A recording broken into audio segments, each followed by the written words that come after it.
Bueno, el día de hoy me toca responder preguntas absolutamente quemarropa. Mi equipo me preguntó que si quería leer las preguntas primero y mi respuesta fue no, así que démosle. ¿Cuál es el error más grande que cometen los nuevos gerentes? Los nuevos gerentes, no diagnosticar correctamente dos cosas: el clima organizacional y la situación de su departamento. ¿Qué habilidad blanda crees que es esencial para un gerente? ¿Qué habilidad blanda es esencial para un gerente? 2. Empatía y clara asignación de responsabilidades. ¿Cómo manejas la presión en los momentos de crisis? La palabra preocupación genera altos niveles de estrés, de cortisol y reacciones químicas. Preocupación antes de la ocupación. Entonces hay un viejo dicho viejísimo de saber sobre qué puedes actuar, saber sobre qué no puedes actuar y saber entender la diferencia. Entonces, si no puedes hacer algo al respecto de un problema, haz lo mejor que puedas y trata de dormir bien. ¿Qué consejo le daría a alguien que busca ascender rápidamente en su carrera? Volvete indispensable, trabaja mucho más de 8 horas diarias, salite de tu caja, entrega producto que superen las expectativas de todos, colabora, nunca estés sin algo productivo que hacer. Si de repente se terminó tu trabajo, anda de meque a meterte en el trabajo de alguien más y decirle: mira, te ayudo, tengo tiempo. ¿Qué opinas sobre el trabajo bajo presión? Espérate. Quiero agregar algo a la anterior. Hay que ser autodidacta. Entonces hay que ir adelante en la curva de aprendizaje. ¿Qué opino sobre el trabajo bajo presión? El trabajo bajo presión. Bueno, es que todo el trabajo debería de ser bajo presión. El concepto de productividad, rapidez, eficiencia, hacerlo bien a la primera, o sea, calidad, es algo contra lo cual competimos a nivel global. Por ejemplo, los chinos tienen una ética de trabajo exagerada, alemanes, estadounidenses, etc. Nosotros, si queremos competir contra eso, tenemos que aceptar presión y tiene que volverse como si fuéramos como una rana, tiene que volverse nuestro charco. Trabajar a altísimas velocidades y exigirnos a nosotros mismos. Imagínense, por ejemplo, si un futbolista en el Barça o en el Real Madrid no trabajara bajo presión. Consejos y tips para gerentes de empresas. ¿Cómo mantienes la moral alta en tu equipo durante tiempos difíciles? Muy interesante, ¿verdad? Porque el ejemplo evidentemente es el punto de partida. El líder debe conocer muy bien el trabajo, las limitaciones de las personas como individuos y como el colectivo. Y debe entender una cosa fundamental. Las personas no trabajan porque les encanta trabajar. Las personas trabajan para alcanzar sus objetivos personales. Entonces, un buen líder busca que la empresa y que el empleo de su colaborador sirva para que la persona alcance sus objetivos personales. Un montón de gente trabaja para pagar las cuentas y está metida dentro de un empleo a donde es repetitivo, aburrido, incluso puede haber mucha política interior en la empresa. Un líder debe de poder ver también las dinámicas de cómo está funcionando su equipo, las dinámicas psicológicas, psicosociales de cada uno de los miembros. Debe de tener una relación personal con cada uno y entenderlo o entenderla. Y debe de entender sobre todo cuáles son las fortalezas y las áreas de mejora de cada uno de los colaboradores. Y ser explícito y tener, digamos que, honestidad brutal. Diría que en Latinoamérica la mayor parte de la gente busca ser cuidadosa con sus palabras, busca ser políticamente correcta. En un montón de lugares en el mundo no es así, y más bien es al contrario. Creo que hay un punto medio en donde se pueden decir las cosas con respeto, pero hay que decir las cosas que hay que decir. Y entonces, un tip gerencial importante, entonces, es entender bien las capacidades, asegurarse de que dentro del equipo se suplan las necesidades completas, 360, de lo que requiere esa área funcional, entender los objetivos de cada uno de los miembros, platicarlos, tenerlos explícitos, buscar y medir con alguna frecuencia, digamos que por lo menos trimestralmente, para ver si las personas están sintiéndose bien en la búsqueda y el encuentro de sus objetivos personales. También hay un tema importante acá, y es que los objetivos personales algunas veces son irrealistas.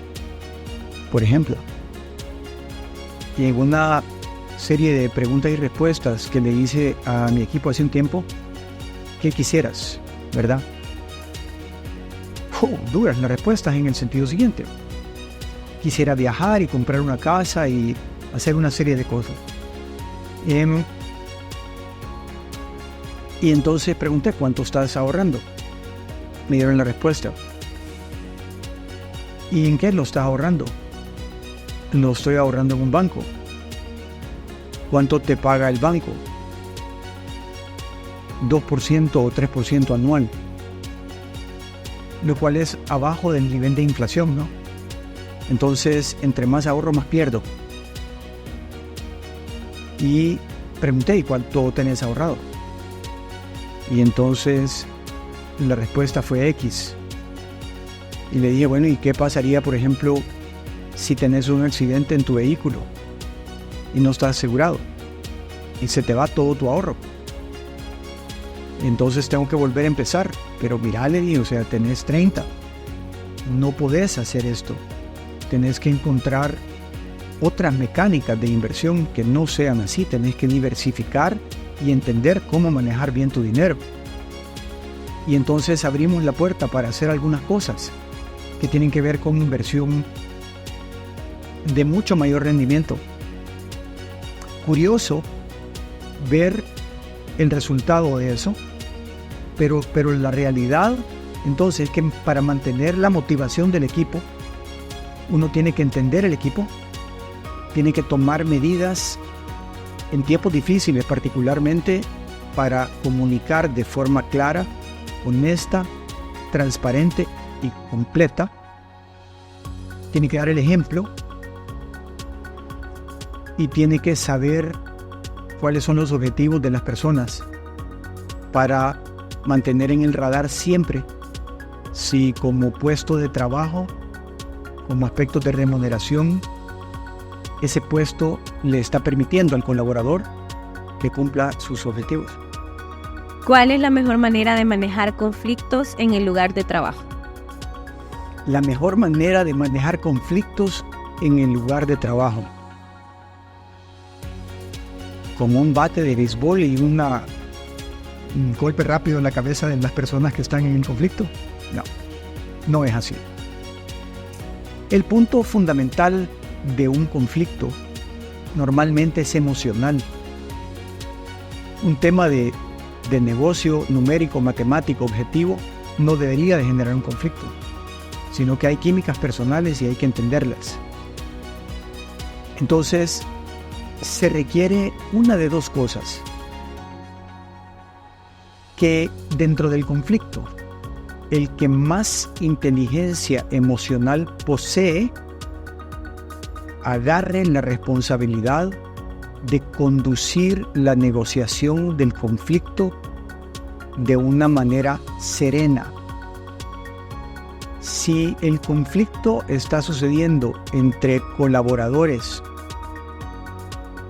que están emocionalmente invertidos en ganar esa batalla, ya sea de una forma directa o a través de el rumor y comportamiento no tan transparente, el líder del equipo debe intervenir y debe de intervenir bajo el paradigma o modelo siguiente. Un conflicto se resuelve a través de una negociación. Y una negociación no es quién gana y quién pierde. Una negociación debe de entender que debe como resultado proveer una sensación de justicia para todas las partes del conflicto. Y esto se logra a través de ponerse en los zapatos de la otra persona. Entonces, hay algunas herramientas básicas que se pueden emplear ahí. Por ejemplo, supongamos que la persona A y la persona B están en conflicto y no han dicho nada, solo se siente.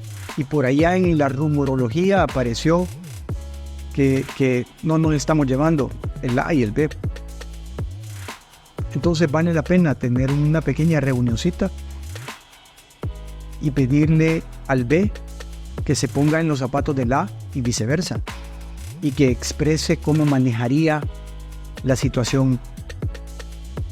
Y ahí normalmente cuando uno comienza de una forma no tan presionada para resolver estas cosas, se empiezan a abrir puertas. El camino en muchos casos no se puede definir de manera anticipada. Como dice un cantautor bien famoso, se hace el camino al andar. ¿Qué papel juega la empatía en el liderazgo efectivo? La empatía. Si yo no me pongo en los zapatos de la otra persona, no voy a entender ni sus objetivos, ni sus motivaciones, ni sus capacidades, ni sus reacciones. No voy a entender nada de la otra persona. Puedo a punta de zanahoria y garrote lograr resultados, pero no va a generar el mejor ambiente laboral posible. Entonces, una empatía real es crítica de parte del líder hacia el colaborador. Habiendo dicho esto, el colaborador rara vez piensa que el líder es lo mejor. Siempre el colaborador se queja de que el líder mucho presiona, de que el líder mucho pide, de que el líder explota, de que el líder llama fuera de horas laborales, de que pide producto con fechas de entrega imposibles. Eso es muy frecuente. Y entonces la empatía del colaborador hacia el líder, esa es inmensamente faltante. Y entonces las cosas se logran en equipo, se logran a través de personas. Y uno puede pensar, como dice también un dicho bien famoso, si querés llegar rápido anda vos solo, si querés llegar lejos andate en equipo. Entonces, un tema central es cómo lograr que los colaboradores empaticen con vos si sos líder. La comunicación clara es clave, pero hay otro tema que es bien importante y se escucha hoy entre la juventud mucho. Quiero balance, quiero tiempo para mí. Esto se empieza a escuchar ahorita con mucha fuerza.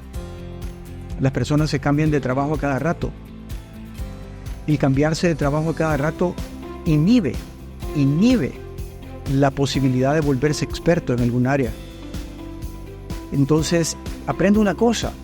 No la aprendí muy bien. Y de repente me desesperé, me fui y cambié. Y entonces, ¿qué pasa con un líder, por ejemplo, que es exigente? ¿Será que es, usando una palabra moderna, tóxico intenso? No. En el 99% de los casos, un líder que quiere las cosas súper rápido, que quiere las cosas hechas bien a la primera, que revisa de repente fuera de horas hábiles, porque él también está trabajando fuera de horas hábiles, busca que la colectividad avance. La colectividad avance. La empresa no es una razón social, no es el líder. La empresa, como decía hace un rato, es el vehículo a través del cual los colaboradores, todos los stakeholders en inglés, alcanzan sus objetivos personales. Entonces, es importante que el colaborador empatice con el líder y que entienda que esa intensidad o toxicidad no es más que querer de verdad profunda y sosteniblemente estimular productividad y eficiencia. Y la realidad es que todos tenemos que vivir con eso metido entre ceja y ceja. Tenemos que ser rápidos, eficientes, con alta calidad y tener la capacidad de innovar y proveer más allá de lo que, por propio rigio personal, de lo que se nos está pidiendo. ¿Cómo equilibras la delegación de tareas y el control de calidad? El equilibrio entre la delegación y el control pasa por sistemas, procesos. Cuando una empresa tiene sistemas y los colaboradores los conocen y están explícitos, entonces se puede delegar siempre y cuando esos sistemas brinden alertas si los objetivos y resultados son muy diferentes de lo esperado. Alertas oportunas es lo ideal. Entonces, a las personas, a todos, nos gusta sentirnos importantes. Y esto pasa porque se reconozca nuestra capacidad de hacer las cosas nosotros mismos sin que tengamos un policía así encima de la nuca respirándonos. Entonces es fundamental delegar desde un punto de vista de comportamiento organizacional. Muy importante tener sistemas y mecánicas de retroalimentación para saber si la persona está o no está dentro de las expectativas. Y hay una cosa que es muy clave y muy clara. Si una persona dentro de una colectividad no está dentro de las expectativas, lo que voy a decir suena duro, pero es una realidad, es la colectividad la que debe mandar. Esa persona deberá, ya sea después de una retroalimentación bien clara, elevar su nivel o ser separada del equipo. Entonces, se delega, se empodera, se mide el resultado como que fuera una vez más un equipo de fútbol de alto rendimiento. Si hay un defensa que habitualmente deja pasar y deja pasar y deja pasar delanteros del equipo contrario para que metan goles, ese defensa no va a jugar en esa posición o no va a estar en el equipo más temprano que tarde. ¿Por qué? Porque es la colectividad la que manda. La colectividad no puede nunca en ningún escenario estar en función de un individuo. Él nos puede recomendar algún libro para los nuevos gerentes, para que puedan prepararse para liderar. Los libros clave para un gerente que recién comienza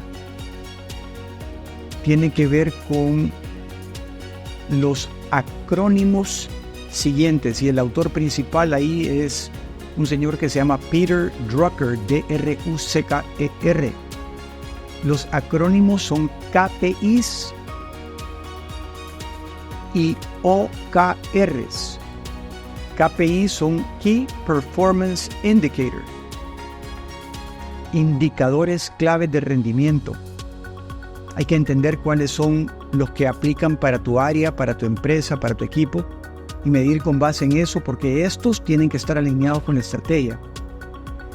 Pero esto ha dado paso a una nueva 3 letras, OKR, que significa Objectives and Key Results. Entonces uno es un indicador, el otro es un resultado. Los dos son viables, los dos son válidos. No me acuerdo cómo se llama el de los OKRs, Pero si quieren, hagan la pregunta, búsquenlo y lo meten en comentarios y lo podemos conversar ahí. Pero esto es una nueva y más eficiente manera de medir el rendimiento de tu equipo. Y entonces, yo tenía en la maestría a mi profesor de mercadeo, Carlos Guillermo Sequeira, en INCAE, y decía que la gente trabaja como le pagan. Y entonces esto yo lo extrapolo a la gente trabaja como mejor puede alcanzar sus objetivos personales. Entonces puede ser a través de una remuneración, puede ser otros beneficios emocionales, pueden ser otros beneficios de múltiples tipos. Pero para que la persona acceda a estos beneficios, lo ideal es plantear con claridad cuáles son los objetivos y resultados clave o cuáles son los índices clave de rendimiento, para que también cada uno de los colaboradores, el gerente incluido, el presidente incluido, sepa qué debe lograr para estar alineado y obtener los resultados esperados en la misión o en la estrategia. Ahorita vamos a explorar con Marco las perspectivas sobre el futuro de la tecnología y cómo los emprendedores pueden prepararse para las nuevas tendencias. ¿Qué tecnología emergente consideras que revolucionará el comercio digital? La inteligencia artificial. Miren, estamos en un mundo tan loco. Demos un paso atrás y veamos cómo el empleo del humano era relevante, cómo la relación interpersonal era clave en el empleo, en la productividad, cómo la colaboración era clave, cómo existían comunidades y sociedades. El día de hoy, con inteligencia artificial, tenemos mecánicas que piensan 10 millones de veces más rápido que nosotros por segundo. 100 mil millones de veces más rápido que nosotros por segundo. Estas son tecnologías que son inmensamente y precisamente más inteligentes que nosotros. La tecnología que nos va a cambiar radicalmente nuestra existencia con unos riesgos inmensos es la Artificial General Intelligence. ¿Cuáles son las industrias más prometedoras para los próximos 5 años? Las industrias más prometedoras, todo lo que tiene que ver con creación rápida de modelos de inteligencia artificial es una. Lo que tiene que ver con alimentos, considero que es otra. Turismo, viajes, siempre y cuando no venga alguien y se invente otra pandemia, considero que es otra. Creo que va a haber un renacer de la conciencia humana en los siguientes 10 años, todo lo que le apueste a eso, porque el contrapunto es el destrozo de la sociedad y la familia. Entonces, pienso que hay un renacer ahí, todo lo que le apunte y le apueste a fundamentar la relación humana real, tiene potencial. ¿Qué importancia tendrá la inteligencia artificial en los negocios en la próxima década? Absoluta, ¿verdad? Con el agravante de que más temprano que tarde le vamos a comenzar a creer todo a las inteligencias artificiales. Y entonces nos vamos a meter al GPT 9.z y le vamos a creer lo que nos dice. Y como todo el mundo le va a estar creyendo lo que nos dice, el gran, enorme reto y peligro es que empecemos a ser manipulados. En los siguientes 10 años, este es mi pensamiento. El que no esté suficientemente centrado con los pies en el suelo y sepa ver más allá de lo que tiene en su pantallita del celular, peligra. ¿Cómo ves la evolución de las criptomonedas en el mercado global?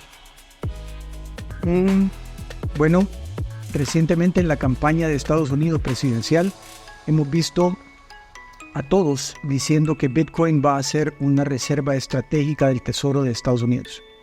Hay personas que piensan que la CIA fue la que creó Bitcoin. Indistintamente, el sistema financiero global está absolutamente controlado y está controlado por pocos actores. Es restrictivo, es caro, es excluyente, le impone limitaciones a la libertad del humano de una forma exagerada, inviable, incorrecta. Y las criptomonedas abren el campo para que las transacciones sean entre personas y no estemos siendo controlados por parte de gobiernos. ¿Qué papel tendrá la realidad aumentada en el futuro del comercio? Ya vemos algunos esfuerzos y vemos por dónde viene saltando la liebre. ¿Cuántos de ustedes juegan juegos de video? ¿Cuántos de ustedes quisieran un headset de máxima calidad, especialmente si esto lo está escuchando y viendo una persona, digamos que de 25 años a más joven?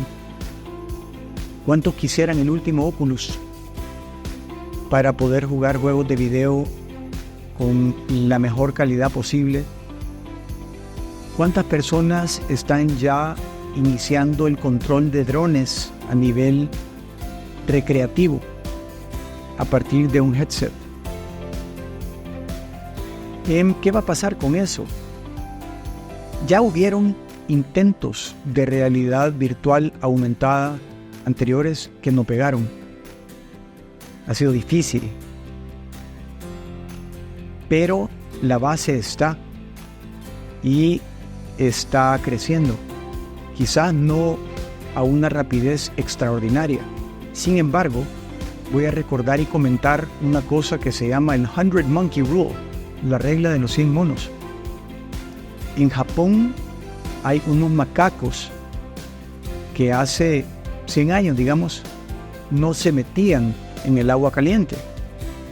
Los monos normalmente no se meten en agua. Pero no me acuerdo cuándo, unos turistas le estaban dando de comer a los monos y se cayó, creo que una manzana, a este pozo de agua caliente donde estaban los macacos. Y un mono, por alcanzar la manzana, se deslizó y se dio cuenta que el agua estaba calientita.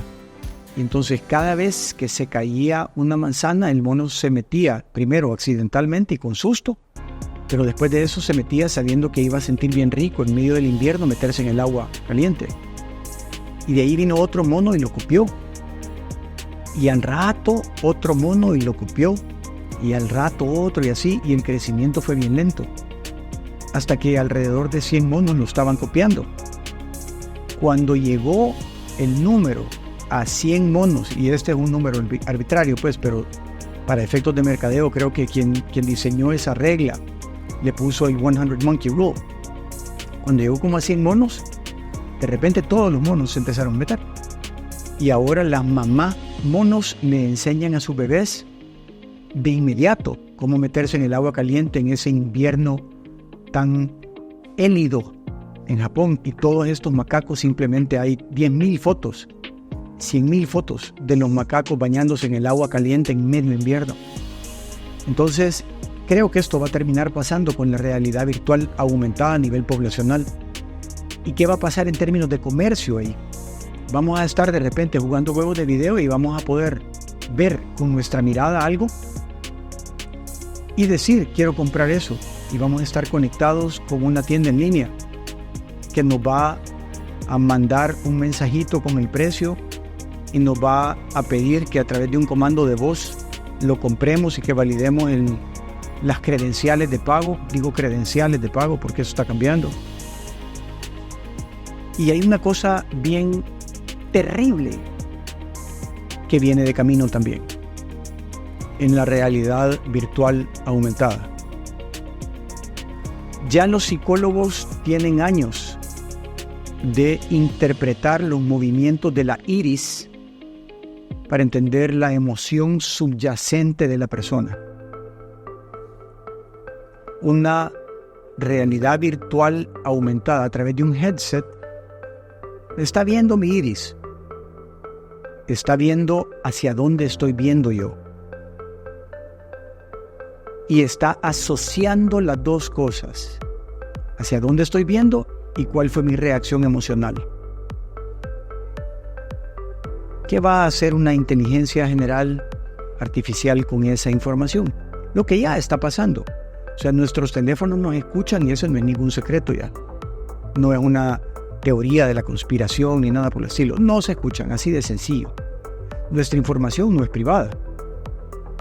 Entonces, ¿qué tal si nosotros comenzamos a transmitir a través de una realidad virtual aumentada y headsets la combinación de qué estamos viendo y cuál es nuestra reacción emocional a eso? Por ahí va la cosa. La realidad es que a mí me gusta el concepto de libertad y eso lo veo como un problema. ¿Cómo competir en innovación con gigantes tecnológicos? Los gigantes tecnológicos muchas veces tienen departamentos internos de innovación. Tienen presupuestos inmensos para hacer investigación y desarrollo. Pero también están por ahí con antenas completamente desplegadas, viendo startups que han sido fundadas con paradigmas, con modelos de negocio nuevos, con tecnologías nuevas y las están comprando. Entonces, hay ejemplos donde empresas se vuelven muy valiosas a partir de innovación que no forman parte de la innovación corporativa de un gigante. Y al decir gigante tecnológico no me refiero únicamente a redes sociales y estas plataformas. Gigantes tecnológicos lo hay de muchos tipos, desde robótica hasta gigantes tecnológicos en el procesamiento de alimentos, que eso sí es sujeto de otra plática. Los alimentos nos están matando, en mi opinión. Es un problema. Y viene ahí temas que tienen que ver con tecnología, sin duda, y con lo que hemos estado hablando de realidad virtual aumentada y una serie de cosas complejas. Entonces, de repente podremos ir platicando de esto más adelante. Pero el tema central es cuando uno tiene una población en donde una porción de la población es inmensamente inteligente. Sin duda, de esa inmensa inteligencia pueden salir modelos de negocio que no se le han ocurrido a nadie jamás antes. Entonces, no se trata de competir, se trata de desarrollar un buen canvas de tu proyecto, de tu prospecto, de tu producto potencial y luego testearlo y ver si pega antes de haberlo producido y antes de haber invertido una gran cantidad. Entonces, en concreto, ¿cómo competir? Tenés que entender, ¿verdad? Como decía por ahí Sun Tzu en su libro El arte de la guerra, a tus amigos cerca, a tus enemigos más cerca. Tenés que entender contra quién y cómo querés competir. ¿Qué importancia tendrán las plataformas de comercio electrónico en los próximos años? Ok. Las plataformas de comercio electrónico en los próximos años tenderán a evolucionar a niveles de experiencia de usuario mucho más ergonómicos que las actuales. Ahorita, por ejemplo, es bien tradicional que nosotros encontremos a Amazon en nuestro teléfono o lo encontremos en nuestra compu, que accedamos a una página, que pongamos un buscador, que no sea ergonómica, que no sea fácil. Las plataformas, como decía, van a evolucionar. La experiencia de usuario va a ser a través del uso de comandos de voz.